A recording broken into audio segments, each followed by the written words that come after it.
नमस्कार, this side advocate Ishaan Gupta और आप देख रहे हैं आईबी लीगल। आज की इस वीडियो में हम लोग बात करेंगे कि जब भी कोई केस होता है उसमें गवाही आते हैं, उसमें मुख्य आरोपी आता है, क्या होगा अगर विटनेस कोर्ट में नहीं आता है। कोर्ट मतलब विटनेस को बुलाना चाहती है ताकि वो आए, अपनी गवाही दे कोर्ट में, ताकि ट्रायल आगे बढ़े, केस आगे बढ़े और एक्यूज जो है, मुख्य मुख्य आरोपी जो है वो भी आए, अपने कोर्ट में बयान दे। ये लोग अगर बेल पर हैं, विटनेसेस अगर नहीं कोर्ट में आ रहे हैं, तो ऐसे केसेस में क्या होता है। देखिए, सबसे पहले तो ये समझना जरूरी है कि कोर्ट किसी भी केस को 3 स्टेजेस में चलाता है: इन्वेस्टिगेशन, इंक्वायरी और ट्रायल। जिसमें इन्वेस्टिगेशन स्टेज पुलिस करके कंप्लीट करके दे देती है। पुलिस इन्वेस्टिगेशन कंप्लीट करने के बाद चार्जशीट कोर्ट में फाइल कर देती है। अब कोर्ट यहाँ पर इंक्वायरी करता है चार्जेस की और फाइनल करता है कि हाँ, ये चार्जेस अक्यूज पर बनेंगे। अब इंक्वायरी कंप्लीट होने के बाद ट्रायल शुरू होता है। इस ट्रायल के दौरान विटनेसेस को बुलाया जाता है, उनका चीफ एग्जामिनेशन, क्रॉस एग्जामिनेशन और री एग्जामिनेशन होता है। मतलब उनके बयान रिकॉर्ड किए जाते हैं और उन बयान के बेसिस पर, उनके स्टेटमेंट्स के बेसिस पर फिर कोर्ट अप्रिशिएट करता है कि क्या इस अक्यूज्ड पर ये चार्जेस बनते हैं, क्या ये अक्यूज ने ऑफेंस किया है या नहीं किया है। वो कन्विक्शन और एक्विटल का डिसीजन फिर वहां से निकल के आता है। अब ऐसे केसेस में अगर विटनेसेस कोर्ट में अपियर नहीं होते हैं तो उनके लिए सबसे पहले तो एक नोटिस इशू किया जाता है कि विटनेसेस को बोला जाता है कि आप कोर्ट में अपियर हो। बट अगर मान लो वो नोटिस के बाद भी विटनेस अपियर नहीं होता है या अक्यूज अपियर नहीं होता है, तो फिर उनको समन समन इशू किया जाता है। समन इशू किया जाता है, अगर वो आ जाते हैं तो अच्छी बात है, अगर नहीं आते हैं तो फिर जाके लास्ट स्टेप होती है वारंट इशू करने की। और उस वारंट के थ्रू कोर्ट वारंट इशू करता है। वो वारंट पुलिस ऑफिसर को पावर देता है कि इस वारंट के बेसिस पे आप जाएं और इस कंसर्न पर्सन को, इस या तो विटनेस को या उस अक्यूज को, उसके घर जाएं और उसको अरेस्ट करके आप कोर्ट में प्रोड्यूस करें।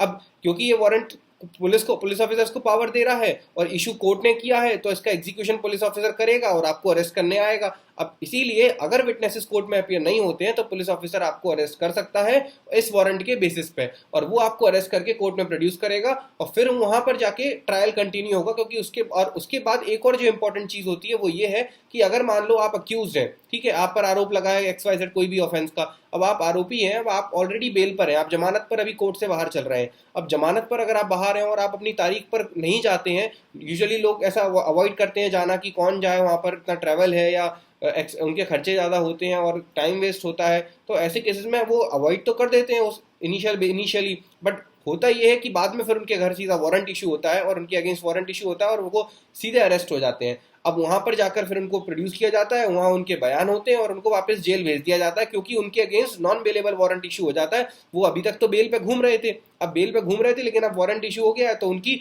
जो बेल पहले ग्रांट हो चुकी थी वो ऑटोमेटिकली कैंसिल हो जाएगी और अब उनको वापस से हिरासत में ले लिया जाएगा।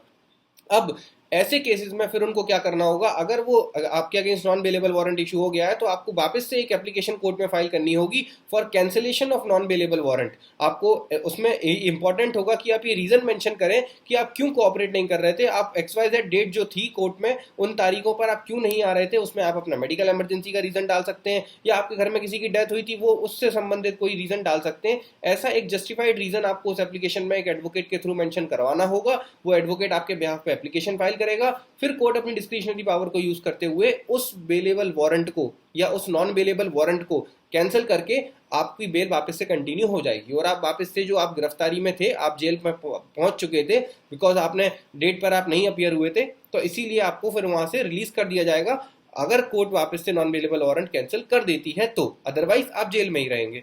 तो अब ऐसे केसेस में आपको ये सवाल होगा कि मान लो मेरे अगेंस्ट वारंट भी इशू ना हो लेकिन मेरी डेट भी है और मैं चाहता हूं कि मैं इस डेट पे अपियर ना हूं क्योंकि मेरे घर में कुछ इमरजेंसी है, तो ऐसे केसेस में क्या होना चाहिए। तो ऐसे केसेस में एक हाजिरी माफी का एप्लीकेशन लगती है, एक एप्लीकेशन दी जाती है जिसमें आप वहाँ कोर्ट को सेटिस्फाई करते हैं, ये मेंशन करते हुए, आपका एडवोकेट वहाँ एप्लीकेशन फाइल कर देता है ये मेंशन करते हुए कि इनकी 12 या 13 तारीख को तारीख लगी हुई है और ये इस so and so medical reason या सो एंड सो रीजन के कारण तारीख पर या पेशी पर अपियर नहीं हो पाएंगे, तो इसीलिए इसको माफ किया जाए, इनकी प्रेजेंस को आज की डेट के लिए माफ किया जाए, अगली डेट से ये अपियर होंगे। तो ऐसे केसेस में court usually generally discretionary power को यूज करते हुए एप्लीकेशन को अलाउ कर देता है और इससे फायदा ये होता है कि आपके अगेंस्ट ऐसे समन, नोटिस या वारंट अगेंस्ट में इशू नहीं होते हैं और आप अपनी बेल को स्टेडीली एंजॉय करते हुए आप नेक्स्ट डेट में कोर्ट में अपियर हो जाते हैं। इसीलिए इट इज इंपॉर्टेंट कि जो भी आपकी डेट हो उसमें आप जाएं, कोर्ट में अपियर हो और वहां पर ये चेक करें, एटलीस्ट ऑर्डर शीट पढ़ के तो देखें कि आपके केस में चल क्या रहा है। This is very important. Information अच्छी लगी है, do subscribe and hit the like button. Good bye, thank you. Follow करते रहिए हमारे चैनल को इसी तरह की लीगल जानकारी लेने के लिए।